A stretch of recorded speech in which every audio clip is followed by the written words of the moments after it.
আজি দেওবাৰ গাঁৱৰ ঘৰলৈ আহিছিলোঁ আৰু এইফালে পথাৰত ব্যস্ত আমাৰ ঘৰৰ মানুহ সকলো। আমিও পথাৰলৈকে আহিলোঁ, অলপ ধান দাইছোঁ। আৰু বহুতেই কয় আমাৰ আদিবাসী মানুহবোৰ খেতি নকৰে, অকল বেলেগৰ ঘৰত হাজিৰা কৰে। চাওক, আমাৰ আদিবাসী মানুহ খেতি কৰে, ভঁৰালো আছে। আৰু আমাৰ গাঁওখন প্ৰায় ধান মানুহ ঘৰ, প্ৰায় মানে সকলোৱেই প্ৰতি ঘৰ মানুহৰে ভঁৰাল আছে আৰু ধান খেতি কৰে আৰু সেনেকৈ জীৱন নিৰ্বাহ কৰে। বহুতে মোক সোধে যে তোমালোকৰ খেতি নকৰা, আৰু মানুহৰ ভুল ধাৰণা যে আদিবাসী মানুহ খেতি নকৰে।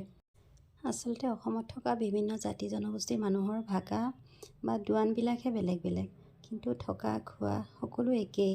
চবেই ধান খেতি কৰে আৰু চবেই এনেকৈ আঘোণৰ পথাৰতেতো প্ৰত্যেক অসমৰ গাঁৱলীয়া জীৱন, চবেই পথাৰতে ব্যস্ত।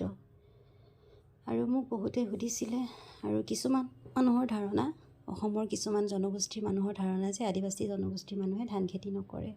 কিন্তু যিবিলাকে গাঁৱৰ ওচৰে পাঁজৰে থাকে তেওঁলোকে জানে, আৰু যিবিলাকে নাজানে তেওঁলোকে চাওক যে আদিবাসী মানুহ খেতি কৰে, ধান খেতি কৰে, অকল ৰুটি খাইহে জীৱন নিৰ্বাহ কৰে বুলি ভাবি থাকে। অকল ৰুটি খাই জীৱন নিৰ্বাহ নকৰে, ৰুটিৰ লগতে ভাতো খায়, মাছ মাংস খায়, চবেই খায়।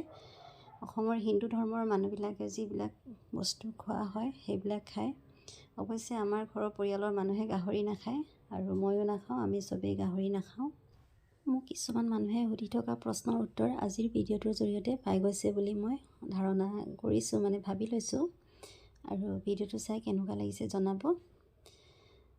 আৰু অৱশ্যে মই দাৱনী ড্ৰেছত নাই, মই টাউনৰ পৰা আজি আহিছিলোঁ আৰু এতিয়া টাউনলৈ যামগৈ।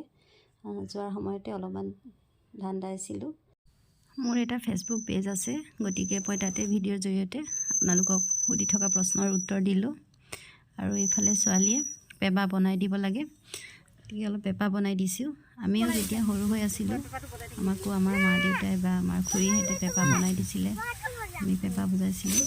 গতিকে তাইকো মই বনাই দিছোঁ। এইফালে চাওঁ, আজি ইমানেই।